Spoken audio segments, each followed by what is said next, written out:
News India में आपका स्वागत है और मैं हूं आपके साथ अर्पिता। चलिए रुक करते हैं इस वक्त की प्रमुख खबरों पर। लड़ाकू विमान राफेल पर राजनीति एक बार फिर से तेज होती नजर आ रही है। बुधवार को कांग्रेस ने फिर से बीजेपी के नेतृत्व वाली नरेंद्र मोदी सरकार पर हमला बोला है। कांग्रेस प्रवक्ता रणदीप सुरजेवाला ने प्रेस कॉन्फ्रेंस करते हुए कहा कि राफेल घोटाले में साजिश का भंडाफोड़ हो गया है। चौकीदार की चोरी आखिर रंगे हाथों पकड़ी गई। उन्होंने कहा कि प्रधानमंत्री नरेंद्र मोदी ने देश और देश की संसद को जानबूझकर सफेद झूठ बोलकर गुमराह किया है।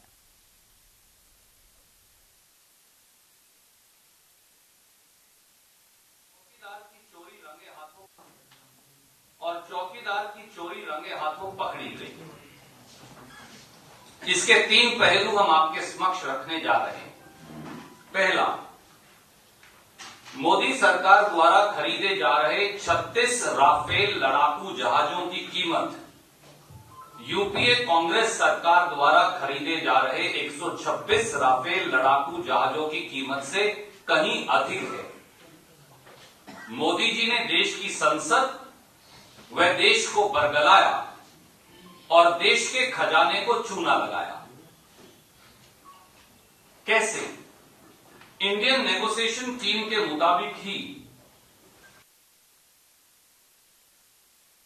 योगी आदित्यनाथ ने गांव के लिए 128 करोड़ परियोजनाओं का शिलान्यास और लोकार्पण किया। मुख्यमंत्री बनने के बाद पहली बार मुख्यमंत्री बांसगांव पहुंचे हैं, जहां उन्होंने कहा कि जनता से जो वादे किए थे उनको आज पूरा कर दिया गया। वहीं उन्होंने कहा कि प्रदेश में जात पात की राजनीति करने वाले विकास को कोसों दूर छोड़ दिया गया था। साथ ही कहा कि आज जब से प्रदेश में बीजेपी की सरकार बनी है तब से विकास के रास्ते खुले हैं। उन्होंने कहा कि आजमगढ़ और अंबेडकर नगर होते हुए गोरखपुर लखनऊ के लिए पूर्वांचल एक्सप्रेसवे का कार्य सरकार कर रही है।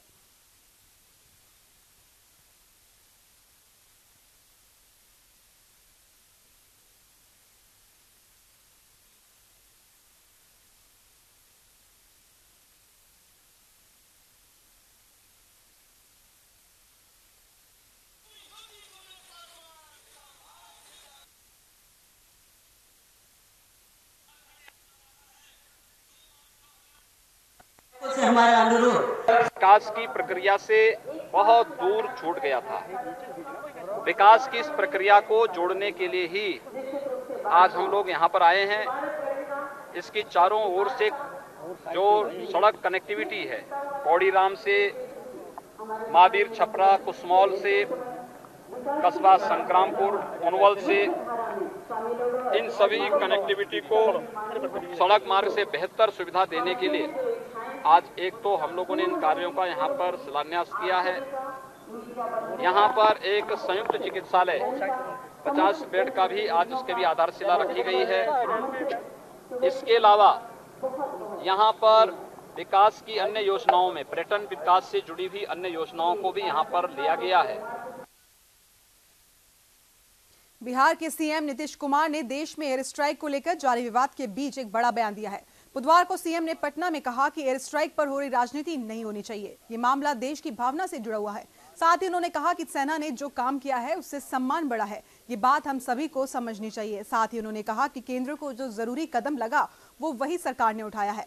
उन्होंने कहा कि आज लोगों को देश की भावना को समझने की जरूरत है।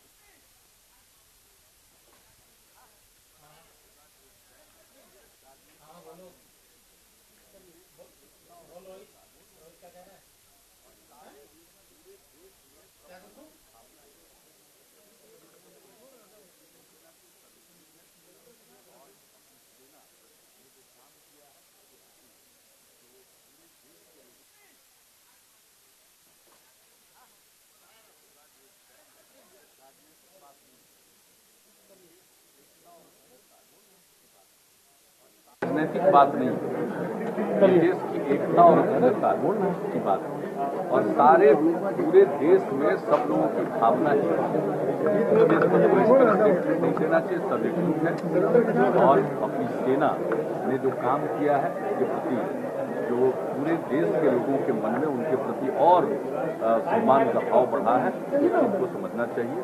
और केंद्र की सरकार ने में कद्दावर नेता मोहम्मद आजम खान का पसंदीदा उर्दू गेट को आखिरकार रामपुर पुलिस प्रशासन ने जिले की कई सीमा सील कर तोड़ डाला। ये उर्दू गेट वही है जो योगी सरकार के लिए सिरदर्द बना हुआ था। इस गेट की शिकायत भाजपा नेता आकाश सक्सेना और नवाब काजिम अली खान और कांग्रेस नेता फैसल लाल ने की थी, जिसमें सीएम योगी के आदेश पर कई बार प्रशासनिक जांच टीम गठित कर उर्दू गेट की जांच की गई, जिसमें बताया गया कि यह गेट नियमों के विपरीत बना था। समाजवादी पार्टी की सरकार में इस गेट को 40 लाख रुपए की राशि से अवैध तरीके से बनाया गया था, जिस पर पुलिस की मौजूदगी में आज सुबह इसे धराशायी कर दिया गया।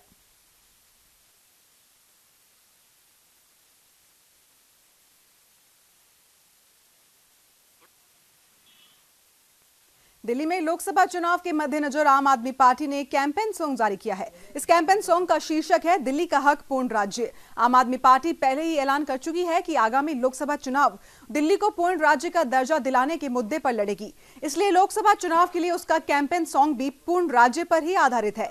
इस गाने के जरिए आम आदमी पार्टी ये बताने की कोशिश कर रही है कि दिल्ली अगर पूर्ण राज्य हो जाएगा तो दिल्ली की व्यवस्थाएं सुधर जाएंगी। इस गाने के जरिए आपने बीजेपी पर भी निशाना साधा है।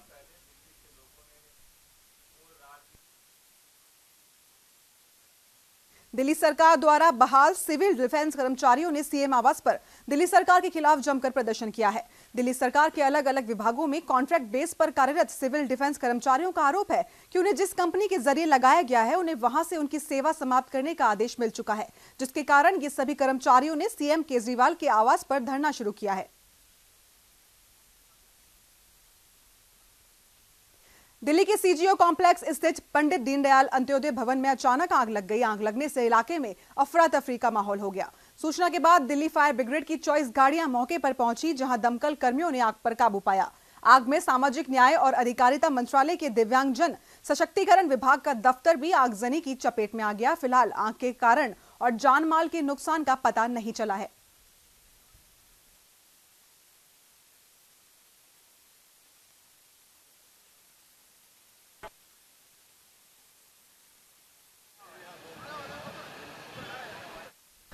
बूंदी जिले के अजेता माइनर के टेल क्षेत्र में पानी नहीं पहुंचने से नाराज किसानों ने जिला कलेक्टर में प्रदर्शन किया है। इस दौरान बिछड़ी, हनोतिया, छपावदा से आए किसानों ने जिला कलेक्टर को ज्ञापन सौंपकर टेल क्षेत्र में पानी पहुंचाने की मांग की। इस मौके पर किसानों ने बताया कि कई बार सीएडी विभाग को समस्या से अवगत करवाया गया है, लेकिन विभाग ने आज तक टेल क्षेत्र में पानी नहीं छोड़ा, जिससे नाराज होकर किसानों ने प्रदर्शन किया है। वहीं किसानों ने चेतावनी भी दी है कि समय रहते टेल क्षेत्र में पानी नहीं छोड़ा गया तो किसान आंदोलन करेंगे।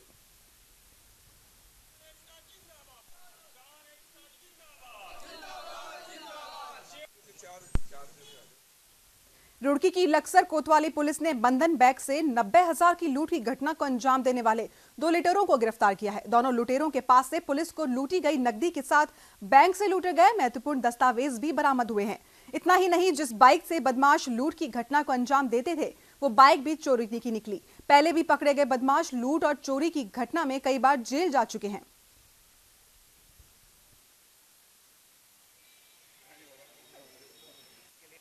लोन वाली कंपनी पर जो अटेम्प्ट हुआ था लूट का, उसमें हमारे द्वारा टीमें फॉर्म की थी, तो उसमें से एक अभियुक्त हमको गोरखपुर में मिला है, तो गोरखपुर से उसकी गिरफ्तारी की गई है।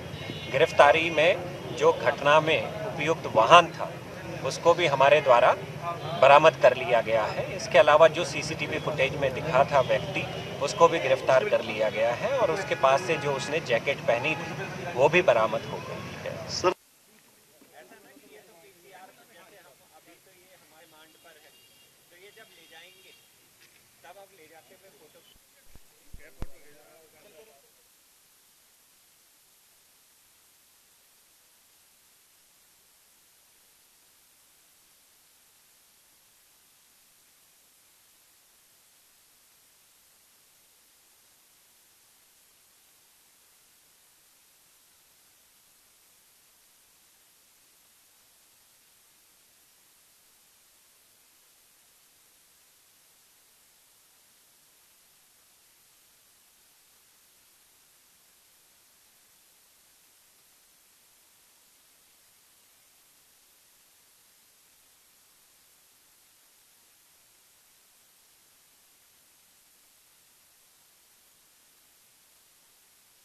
जिसमें लुटेरों को गिरफ्तार कर लिया गया है। लुटेरों से बरामद किए गए हैं महत्वपूर्ण दस्तावेज भी। आपको बता दें, रुड़की में बंधन बैंक में 90,000 की लूट की वारदात को अंजाम दिया गया है। हालांकि पुलिस के द्वारा इन लुटेरों को गिरफ्तार कर लिया गया है और इनके पास से महत्वपूर्ण दस्तावेज भी बरामद हुए हैं। फिलहाल पुलिस पूरे मामले की जांच में जुटी है।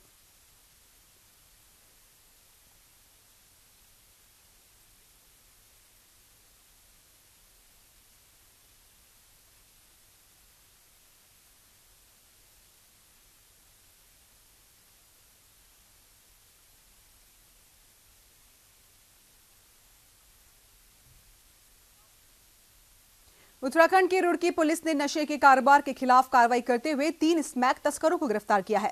साथ ही पुलिस ने 24 ग्राम स्मैक भी बरामद की है। फिलहाल पुलिस आरोपियों से पूछताछ कर रही है।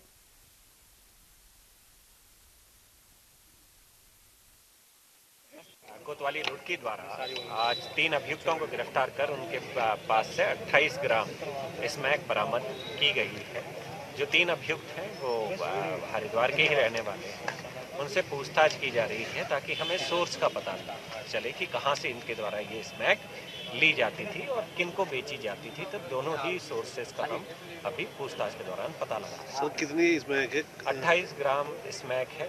इसकी कीमत तो देखिए कुछ होती नहीं है, जितना इनको पैसा मिल जाए वो चीज़ की कीमत होती है। सर जिस तरह से जिले में बेसिकली देखिए इसके 2 रीजन से, एक तो सप्लाई चेन होती है, एक डिमांड चेन होती है। तो डिमांड चेन पे हम अवेयरनेस ड्राइव्स चलाते रहते हैं और सप्लाई चेन पर जितने भी ड्रग पैडलर्स हैं या ड्रग का जो भी बिजनेस करते हैं इस तरीके का, तो उन पर लगाम लगाने के लिए उन पर लगातार धरपकड़ की जाती है, उनकी गिरफ्तारियां की जाती हैं। तो दोनों ही क्षेत्र पर काम कर रहे हैं, लेकिन चूंकि ये एक सामाजिक कुरीति है, धीरे धीरे ही इससे निजात पाई जा सकती है।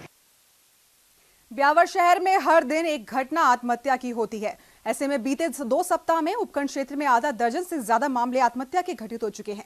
बुधवार को भी शहर के चांग चितार रोड पर नाथूजी का एक बढ़िया में एक युवक ने अज्ञात कारणों के चलते फांसी के फंदे पर झूलकर मौत को गले लगा लिया। जानकारी के अनुसार 35 वर्षीय राकेश मानसिक रूप से विक्षिप्त था। घटना के बाद परिजनों की सूचना पर सिटी थाना पुलिस ने मौके पर पहुंचकर शव को कब्जे में लेकर रात के समय HK मोर्ची में रखवाया।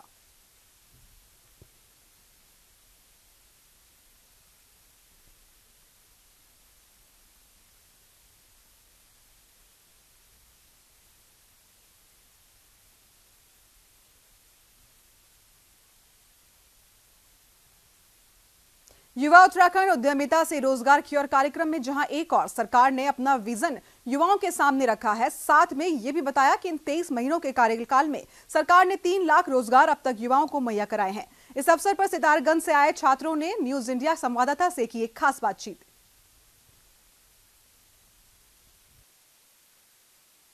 विकास को लेकर, स्वरोजगार को लेकर राज्य सरकार का एक बड़ा कार्यक्रम आयोजित हुआ है उत्तराखंड में और परेड ग्राउंड में एक कार्यक्रम चला जिसमें भारी संख्या में उत्तराखंड के नौजवानों ने शिरकत की। सितारगंज के युवाओं का एक समूह हमारे साथ मौजूद है, हम इसे जानने का प्रयास करते हैं।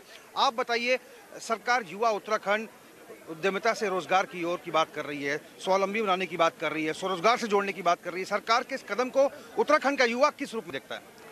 उत्तराखंड का युवा इसे इस रूप में देखता है कि जो सरकार कदम उठा रही है कौशल विकास की तरफ, तो इससे काफ़ी युवाओं को रोजगार मिल रहा है और रोजगार से काफ़ी युवाओं जो बेरोजगार घूमते हैं उन्हें रोजगार मिल रहा है। तो एक हमारी तरफ से तो ये सरकार बहुत अच्छा कदम उठा रही है। आप बताइए, आप भी युवा हैं, क्या कुछ मंशा है? सरकार चाह रही है कि जो युवा उद्योगों से जुड़ना चाहते हैं, युवा उद्यमी बनना चाहते हैं, उनके लिए प्रयास सरकार के द्वारा हो रहे हैं, क्या कुछ कहेंगे?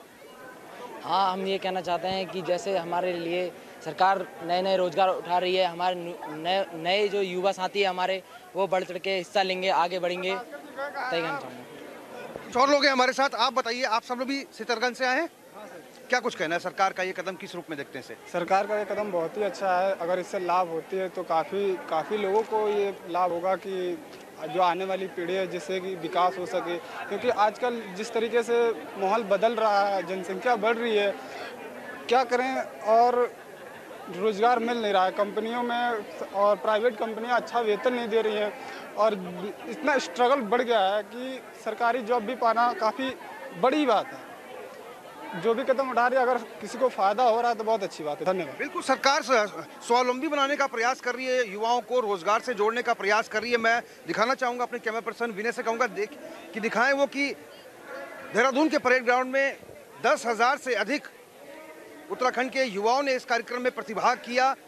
पूरे शहर में आज युवा ही युवा नजर आए और करीब 52 डिग्री कॉलेज और विश्वविद्यालय में लाइव स्क्रीन के जरिए राज्य सरकार ने इस कार्यक्रम को प्रदर्शित किया। देखना होगा कि राज्य सरकार का ये कदम, ये प्रयास, ये व्यापक प्रयास कितना और किस हद तक सफल हो पाता है। अपने कैमरा पर्सन विनय के साथ मैं रोहित विक्रम सिंह, न्यूज इंडिया, देहरादून। इस बुलेटिन में वक्त है एक छोटे से ब्रेक का।